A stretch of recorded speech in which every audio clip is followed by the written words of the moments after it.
Out of resources? Need some nanites? No worries. Hello everybody. So today's video is going to go over 2 good spots for farming materials for the nutrient processor. I'm also going to show you 7 different recipes you can make that are great to put into the Nutrient Ingester, which they introduced in Worlds Part 2. Hope you enjoy the video and I hope you're having a great day. Let's get into it. Alright, so here we have our first location. Still in the Euclid Galaxy, the focus here is going to be Syrupy nectar. As you can see from the visor, these creatures here produce it. And one of the pros of this planet is that there are only 3 ground creatures, and all 3 of them produce syrupy nectar.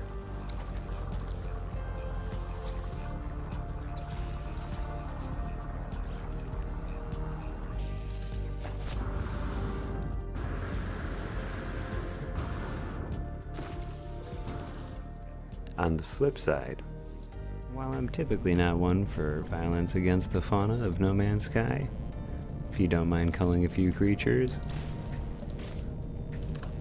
you're gonna get more nectar than your nutrient refiner can handle.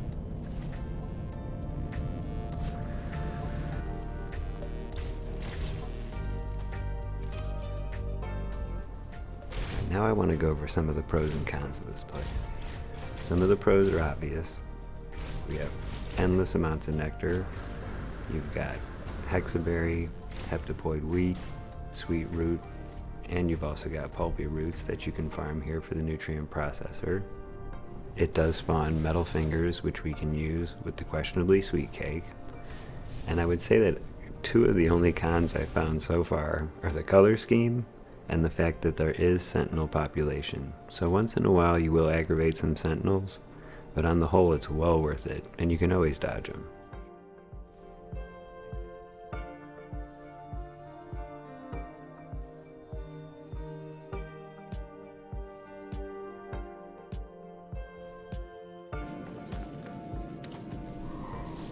Our second location is in the Euclid Galaxy as well. On this planet, we're going to be farming sticky honey. And you can obtain it from all of the creatures on the ground here using creature pellets.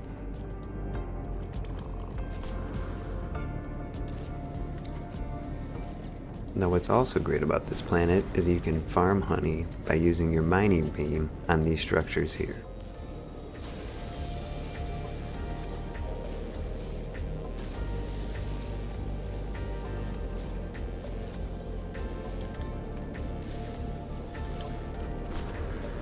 Some of the pros and cons of this place, I would obviously say pros are endless honey. You can farm radiant shards because it's a dissonant planet, ships as well.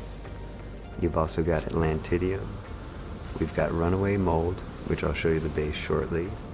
And the only con I can find so far is that it is extremely hazardous and there's a low amount of fauna, but we've already made up for that by mining the structures for honey anyways, so sort of a win-win. Got everything you need for yeast, flour, sugar off the back with some cactus.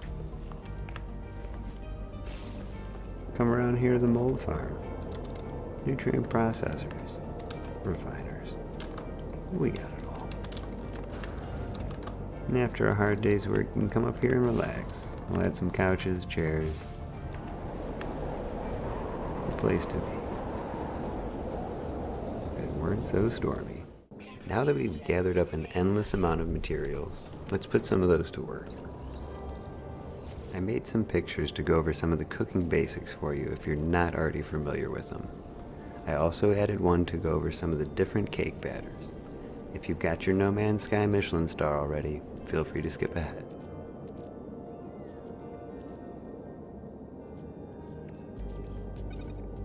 Here I'm going to show you 7 different recipes we can make focusing on syrupy nectar and sticky honey.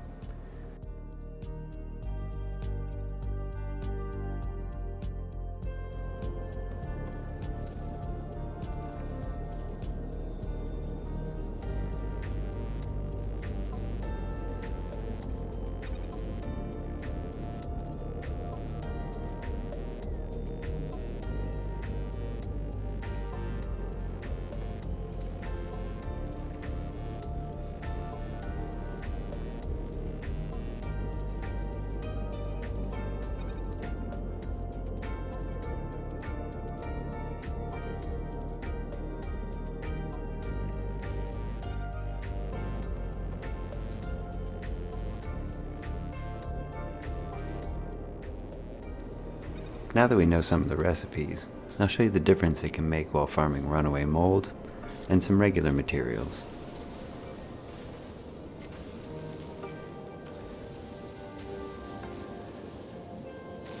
My personal multi-tool setup does have 3 adjacent spots, so that makes a big difference in the bonus you can get from mining.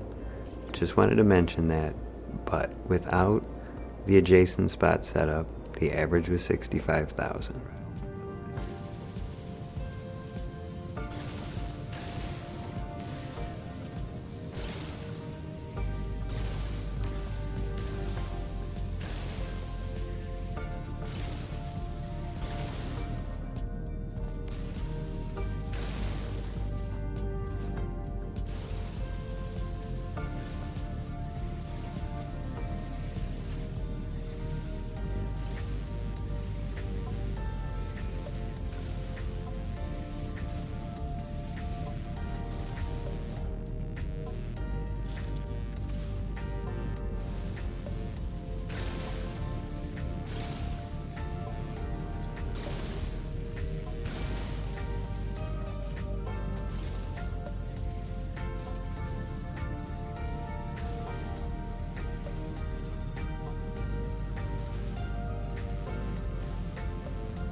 As I was thinking before, great for these little little